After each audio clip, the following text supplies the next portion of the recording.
प्रकार से ब्रजभूषण आरोप लगा रहे हैं महिला पहलवानों पर, तो ऐसे में बिल्कुल कहा जा सकता है कि अगर वो इसी तरीके के आरोप लगाते रहे तो कहीं ना कहीं महिला पहलवान एक बार फिर से धरना प्रदर्शन पर उठा कि अगर जो फैसला है कोर्ट का वो मेरे खिलाफ आ जाता है तो मैं खुद ही फांसी पर लटक जाऊंगा। तो अब उनका जो ये खुद का बयान था आखिर वो झूठा साबित करते हुए नजर आ रहे हैं और उल्टा अब वो फिर से एक बार महिला पहलवानों को घेर रहे हैं। तो ऐसे में ये कह सकते हैं कि उन्होंने अपने मुंह से ही अपने आप को सही बता दिया और अब जो कोर्ट ने फैसला दिया है उसको भी कहीं ना कहीं वो गलत साबित करने में जुटे। ना मैं बुजुर्ग हुआ हूँ ना मैं रिटायर हुआ हूँ, मैं तो अब छुट्टा सांड हूँ, जो मन में आएगा वो करूंगा। ये शब्द है भारतीय जनता पार्टी के नेता ब्रजभूषण शरण सिंह के, जो केसरगंज से सांसद रह चुके हैं, लेकिन इस बार टिकट उनके बेटे करण भूषण को दिया गया है।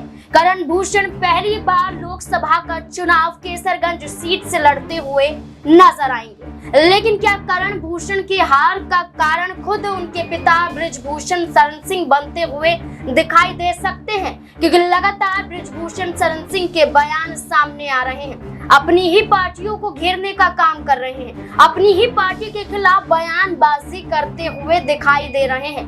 वो ब्रजभूषण जो केसरगंज से कई बार सांसदी का चुनाव जीत चुके हैं, लेकिन इस बार टिकट ना मिलना क्या उन्हें झटका महसूस करवा रहा है, इसलिए ये बयान उनके निकल रहे हैं, या फिर वो अपने बेटे को जिताने की कवायद में उन्हें हार की कगार पर पहुंचाना चाहते हैं? क्या भारतीय जनता पार्टी के खिलाफ नफरत उगलना क्या उनके बेटे पर भारी पड़ता हुआ नजर आ सकता है? एक वीडियो सामने आया है जहां ब्रजभूषण शरण सिंह कई बयान देते हुए नजर आ रहे हैं, वो भी भरे मंच से। क्या कुछ कह रहे हैं देखिए जरा। ना बूढ़ा हुआ हो ना रिटायर हुआ हो,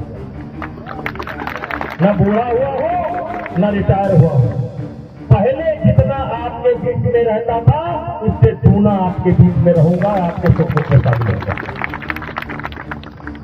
और दूनी ताकत के साथ काम करूंगा, दूनी ताकत के साथ काम करूंगा। मैंने एक नारा दिया था, स्वस्थ गोंडा, साक्षर देवी पाटन मंडल, हरा भरा देवी पाटन मंडल। अभी बहुत कुछ करने को बाकी है, बहुत कुछ करना है। मुझे पता है कहाँ सड़क की जरूरत है, मुझे पता है कहाँ पुल की जरूरत है, मुझे पता है कहाँ रेल के ऊपर ओवरब्रिज की जरूरत है, मुझे पता है कि करनैलगंज में घंटा घंटा जाम लगता है, मुझे पता है क्षेत्र की सारी समस्याएं हमें पता है। और अब तो मैं छुट्टा सांड हो गया, अब तो आपके लिए किसी से भी भिड़ सकता हूं। क्या करिए हमारा, क्या करिए, लड़े चुकी है और हमसे ज्यादा मन भी ढूंढ लगे नहीं है। तो जरूरत पड़ेगी तो आपके लिए लड़ाई लड़ूंगा और सारी समस्याओं को हम देख रहे हैं। किन किन बेचारे गरीबों को अभी घर नहीं मिला है, हम देख रहे हैं।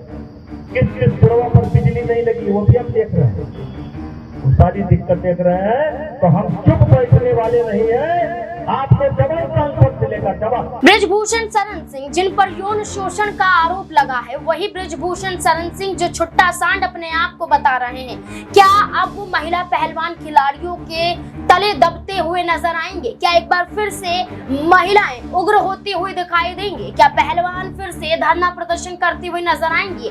क्योंकि एक तरफ दलीराव जमीनी कोर्ट में ब्रजभूषण शरण सिंह का मामला है, 21 मई को फैसला आएगा, लेकिन उससे पहले केसरगंज सीट पर चुनाव हो जाएगा। और कहीं ना कहीं आप देख सकते हैं कि केसरगंज सीट पर चुनाव जो कहीं ना कहीं कड़ा होता हुआ दिखाई दे रहा है, वहां ब्रजभूषण शरण सिंह के खिलाफ पहलवानों की आवाज बुलंद हो सकती है। ऐसा क्यों कहा जा रहा है? क्योंकि यहाँ पर कहा गया था कि ब्रजभूषण शरण सिंह को टिकट नहीं मिलना चाहिए, ब्रजभूषण शरण सिंह के परिवार वालों को राजनीति में नहीं आना चाहिए। भारतीय कुश्ती महासंघ के अध्यक्ष पद से जब ब्रजभूषण शरण सिंह को हटाने की मांग की गई थी, तब पहलवानों ने कहा था ना तो पत्नी, ना तो बेटे, ना तो दामाद, कोई भी इस पद पर नहीं आने चाहिए। लेकिन संजय सिंह यहाँ पर ब्रिजभूषण शरण सिंह के करीबी अध्यक्ष बनाए गए, लेकिन आरोपों के चलते इस पद से उन्हें भी हटा दिया गया। लेकिन कई मौके ब्रिजभूषण शरण सिंह के पास है, अपने आप को छुट्टा सांड बता रहे हैं। तो क्या ऐसे में वो कोर्ट के फैसले से भी नहीं डर रहे हैं? क्या अब केसरगंज में क्या पहलवान अपनी मौजूदगी पेश करती हुई नजर आ सकती है? इससे जुड़े हुए तमाम सवाल मेरे सहयोगी शालिनी मेरे साथ मौजूद है। शालिनी, ब्रिजभूषण शरण सिंह की एक वीडियो सामने आया, ना सिर्फ उन्होंने अपने आप को छुट्टा सांड कहा, बल्कि उन्होंने महिला पहलवान खिलाड़ियों पर भी गंभीर आरोप फिर से लगाए। उन्होंने कहा कि उनकी मांग थी वो इंसाफ पाने की नहीं, यौन शोषण मामले में नहीं, बल्कि वो पैसा लेकर धरने पर बैठी थी। वो तो ये भी कहते हुए नजर आए कि कई बार यहाँ पर जो यौन शोषण के मामले में वो आरोपी पाए जा रहे हैं, आरोप लगाए जा रहे हैं, आरोप तय उन पे हुए ब्रिजभूषण शरण सिंह पर, उससे पहले कई बार उन्होंने पहलवानों को पैसे दिए हैं और वो पैसे लाखों की संख्याओं में दिए हैं। वो कहते हैं कि मैं गरीबों की मदद करता हूँ, गरीबों के लिए, कमजोर वर्ग के लिए आवाज उठाता हूँ, और यही मेरी सबसे बड़ी गलती हो गई कि आज सभी मेरे ऊपर इतने गंभीर आरोप लगा रहे हैं। तो क्या इस तरीके के बयान देना कि पैसे खाकर धरना कर रही हैं, क्या ये पहलवान फिर से धरना प्रदर्शन करने के लिए केसरगंज सीट पर पहुंचते हुए ब्रिजभूषण शरण सिंह और उनके बेटे के खिलाफ उतर सकती हैं? देखिए नाज़मीन, जिस प्रकार से ब्रिजभूषण शरण सिंह ने महिला पहलवानों को लेकर ये बयान दिया है, तो सबसे पहली बात तो ये कि जिस प्रकार से वो बयान दे रहे हैं, तो कहीं ना कहीं वो कोर्ट के निर्णय पर सवाल खड़े करते दिखाई दे रहे हैं, क्योंकि अब कोर्ट ने फैसला सुना दिया है और कोर्ट ने का जो निर्णय है वो उनके खिलाफ आ चुका है। ऐसे में अगर वो किसी भी तरीके का बयान महिला पहलवान को लेकर देते हैं तो वो कहीं ना कहीं कोर्ट की अवहेलना करता हुआ नजर दिखाई देगा। तो जिस प्रकार से ब्रिजभूषण लगातार अपने आप को छुट्टा सांड बता रहे हैं, तो ये तो उनकी बातों से साफ जाहिर हो जाता है कि वो किसी से डरने वालों में से नहीं है। और बीजेपी पर इतना उन्होंने दबाव बना दिया है कि अब बीजेपी उनको टिकट नहीं दिया कोई बात नहीं, लेकिन उनके बेटे को तो टिकट दे ही दिया। टिकट जो है वो परिवार में आ चुका है, करण भूषण को टिकट मिल गया है। तो ऐसे में पिता को और क्या चाहिए? पिता तो यही चाहते हैं ना कि बेटा जो है वो सक्सेस करे, और जितना नाम कमाएगा पिता को उतनी खुशी मिलती है। ऐसे में ब्रिजभूषण ने ये बयान भी दिया था कि वो तो वैसे भी अपने बेटे को राजनीति में लेकर आना चाह रहे थे।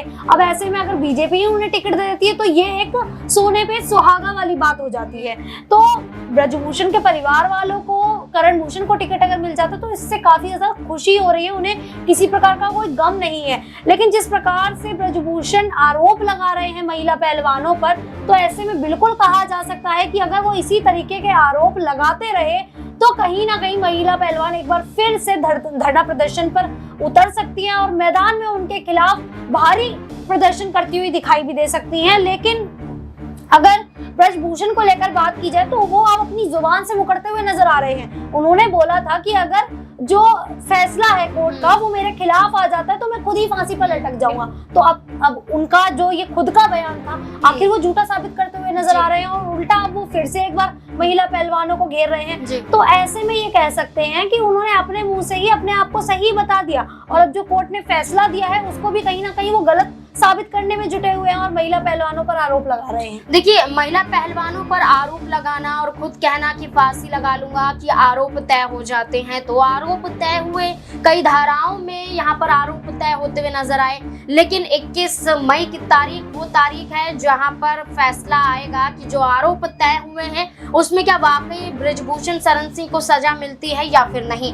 ब्रिजभूषण शरण सिंह तो शालिनी ये भी कहते हुए नजर आए कि मैं कोर्ट का सम्मान करता हूँ और जो अगली सुनवाई में फैसला आएगा मैं निर्दोष साबित हो जाऊंगा, क्योंकि आरोप तय करना और उसके बाद सजा सुनाना कहीं ना कहीं ये दिखाता है कि अभी समय बाकी है, ब्रिजभूषण शरण सिंह निर्दोष भी साबित हो सकते हैं। एक छोटा सा सवाल ये रहेगा कि क्या ब्रिजभूषण शरण सिंह इन्हीं तमाम बयानों के चलते और कोर्ट के एक्शन के चलते क्या पार्टी से भी बाहर निकाले जा सकते हैं? क्या ब्रिजभूषण शरण सिंह अब भारतीय जनता पार्टी का हिस्सा नहीं रह सकते हैं? क्या एक्शन लिया जा सकता है उन पे? नाज़मीन, ये तो आपने एक ऐसी वाली बात कह दी है कि जो बीजेपी पार्टी कभी कर ही नहीं सकती है, क्योंकि अगर ऐसा होता तो महिला पहलवान तो काफी समय से इसकी मांग कर रही थी कि ब्रजभूषण को टिकट ना दिया जाए, उनके परिवार वालों को टिकट ना दिया जाए। लेकिन क्या हुआ, आखिर में बीजेपी ने उनका ही समर्थन कर दिया और कहीं ना कहीं महिला पहलवान जो है वो निराश होती दिखाई दी। उन्होंने जब करण भूषण को टिकट दिया था तो महिला पहलवानों ने ये कह दिया था कि जो देश की महिलाएं हैं, जो देश की बेटियां हैं, उनकी हार हो चुकी है और ब्रजभूषण जीत गए हैं। तो ऐसे में बीजेपी की ओर से ब्रजभूषण को किसी भी प्रकार से पार्टी से बाहर नहीं निकाला जा सकता है, क्योंकि ये कह सकते हैं कि बीजेपी पर एक अलग ही दबदबा बनाए हुए वो ब्रजभूषण चल रहे हैं। देखिए बिल्कुल, यहाँ पर जो दबदबे वाली बात की जाती है वो दबदबा अभी भी कायम है, तभी भारतीय जनता पार्टी उन्हें हटा नहीं सकती है। वोट बैंक जुड़ा हुआ है, जीतना जरूरी है भारतीय जनता पार्टी का, इसलिए ब्रजभूषण शरण सिंह के आगे झुककर सीएम योगी आदित्यनाथ को भारतीय जनता पार्टी को उत्तर प्रदेश में रहना ही पड़ रहा है। लेकिन अब देखना होगा कि क्या महिला पहलवान खिलाड़ी कोई बड़ा कदम इस पूरे मामले पर उठाती हुई नजर आ सकती हैं एक बार फिर से या फिर नहीं। इस पूरे मुद्दे को लेकर अब आपकी क्या राय है, क्या सोचते हैं, ब्रजभूषण शरण सिंह को पार्टी से निकाल देना चाहिए, क्या सलाखों के पीछे पहुंच जाना चाहिए? क्या है आपकी राय, कमेंट सेक्शन में जरूर बताएं। देखते रहे SPN9 न्यूज। धन्यवाद।